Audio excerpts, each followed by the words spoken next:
Ladies and gentlemen, please welcome Senator Rand Paul from Kentucky.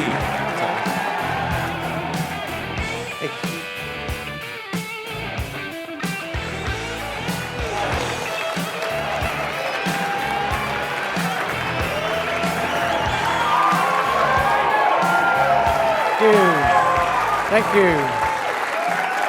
Thank you. Thank you. Am I good with just the lapel? Yeah, that sounds good. You know, I'm mad at Mike Lee. I don't know why they let me. I said, I'm never going to speak with Mike Lee again. We both have budgets that balance in 5 years, but he got 17 votes for his and I got 16 for mine. And I was the 17th vote for his, so I was like, now, he did vote for mine, but I'm still jealous that he got 17 votes. But that kind of shows you where we are. This was a reasonable budget, balances in 5 years. Everybody else is like, oh, that's so extreme, 5 years. It's like, well, don't you have to balance your family budget every year? Doesn't sound to me like an extreme idea. I've got good news for you, though, and bad news. The good news is your government's open. The bad news is your government's open. And still borrowing over $1 million every minute. And you may have heard the government shut down for a period of time. It was a little hard to notice because most of it didn't really shut down. 2/3 of your government's on autopilot. It's called mandatory spending. We don't vote on it at all. That's not to say that it isn't important or some of it shouldn't be voted on and shouldn't be approved, but 2/3 of your government just goes on and on. And that's what's causing the problem. It's entitlements, Medicare, Social Security, and Medicaid. And I'm not saying we get rid of them. I'm just saying we have to pay for them. You know, we have to make the balance of payments. For every dollar you pay in Medicare taxes, you take out $3.50. That's why it's $35 to $40 trillion in the hole, and we have to do something about it. So the government shut down, sort of, but 2/3 of the government kept going. And then the remaining third is half military and half stuff. So we got together pretty quickly and we said we should fund the military. So we kept the military open. So now we're at about 15% of the government was closed. And the president was concerned that maybe no one would notice that the government was closed and then it might not have to reopen. So what did the president do? He hired 100 workers, paid them overtime to work around the clock to wrap the World War II monument. There is no entrance, if you've ever been there, there is no entrance or exit. There is no one paid to watch the World War II monument. In fact, I think it was built with private donations. So they wrapped it and put barricades up. But if you want an image of the shutdown, you want to remember an image and tell people about the shutdown, here's the image you should show. The image you should see and the image you should tell people. The World War II veterans got off the bus with their wire cutters, cut the barricades, piled them on their bus, and piled them on the lawn at the White House.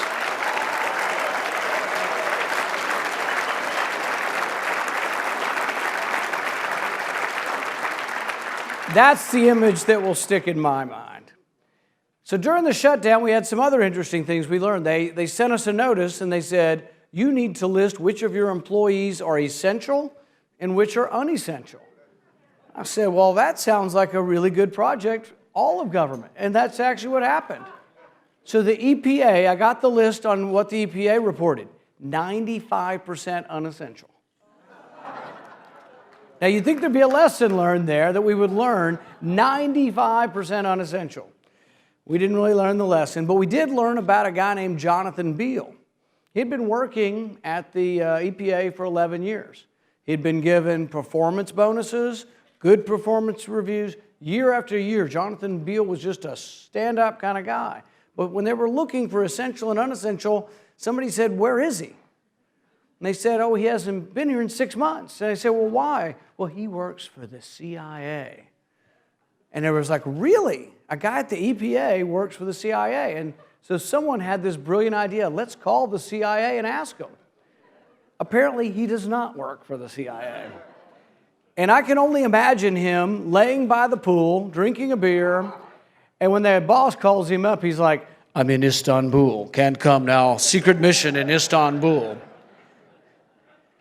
So we go through all this, and they finally fire him. I think he's going to have to pay some back fines.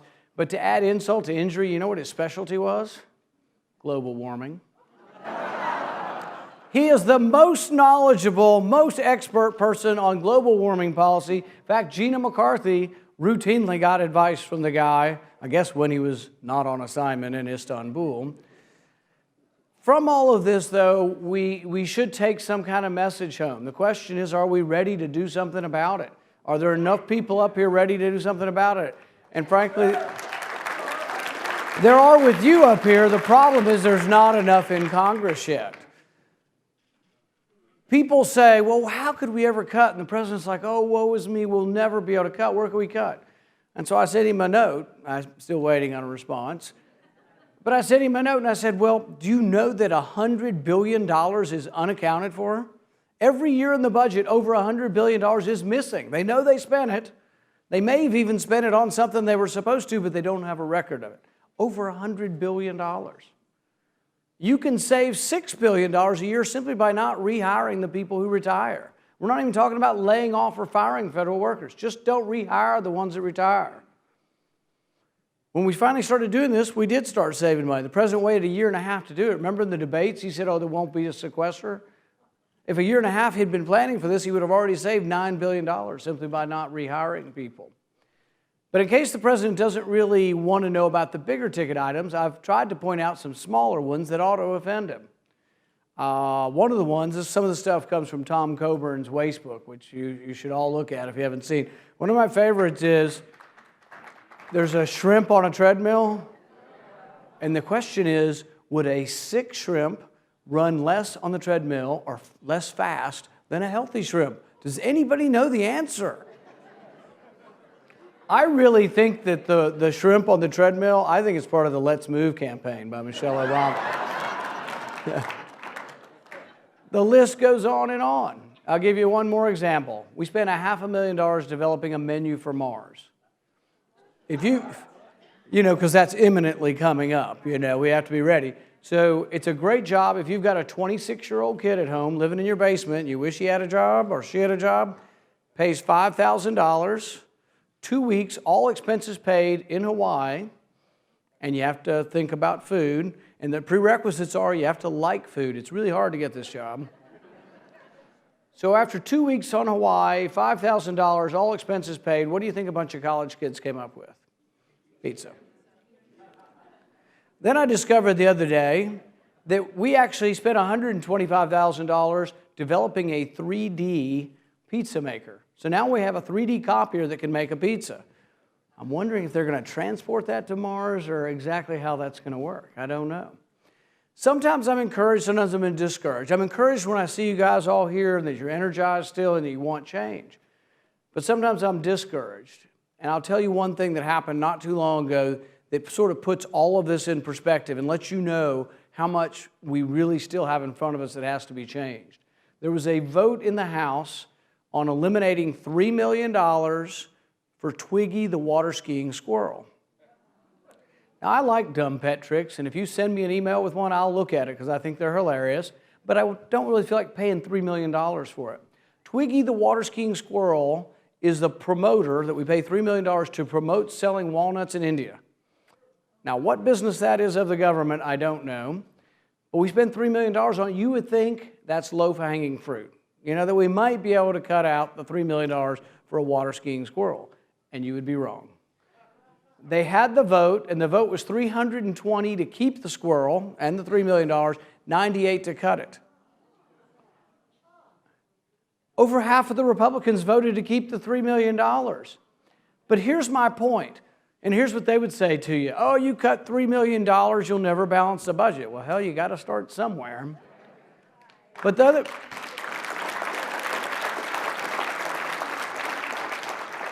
But the real moral to the story is if you cannot cut $3 million, when are you going to ever have the courage to look at the entitlements, which is where the real money is? They can all be fixed. It can all be done gradually. You can do all of Social Security and Medicare without ever affecting anybody who's currently on it. You just have to gradually do some changes. My generation and below are going to have to wait a little longer. We're living longer. We used to have like 16 workers for one retiree. We're less than 3 workers for one retiree. It's all demographics. I tell people, they say, well, it's Republicans' fault. It's not Republicans' fault. It's not Democrats' fault. It's your grandparents' fault for having too many damn kids. It's demographics. We had big families, and big families, they're all retiring. Now we're having smaller families. The next generation had smaller families. And then we've been overly generous with some things. Apparently, if your head hurts and you're anxious when you go to work, you can be disabled for the rest of your life without ever having a physical exam, without ever having another medical exam, forever. I think we should stand up and say that's a disgrace to the people who truly are disabled. And we need to get the freeloaders off the rolls.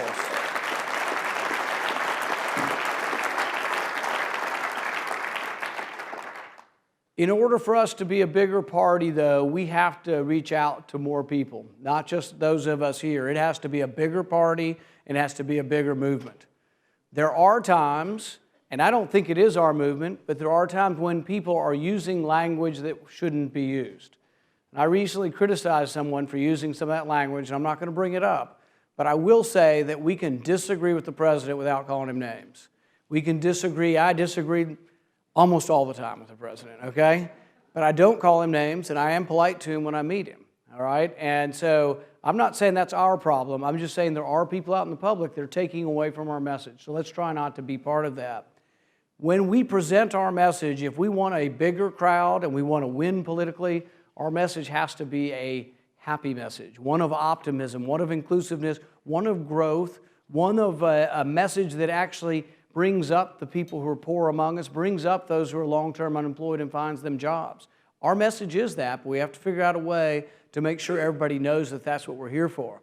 Did anybody here drive up to Washington today because you want to help out billionaires or millionaires? Probably nobody in here is a millionaire or billionaire. We're all average middle-class people. We want to help the average middle class and those who are beneath us to get ahead. The opportunity of the American dream is what we're all here for. That's the message we have to get through. There's a painter by the name of Robert Henry, and I like the way he puts optimism. He said to young painters, he said, paint like a man coming over the hill singing. I love the image of that. Paint like a man coming over the hill singing. I think if we become the movement, or maybe the party, or however you want to participate, but if we become the movement that proclaims our message with the passion of Patrick Henry, but also like a man coming over the hill singing, I think then we'll be the dominant party again. Thank you very much.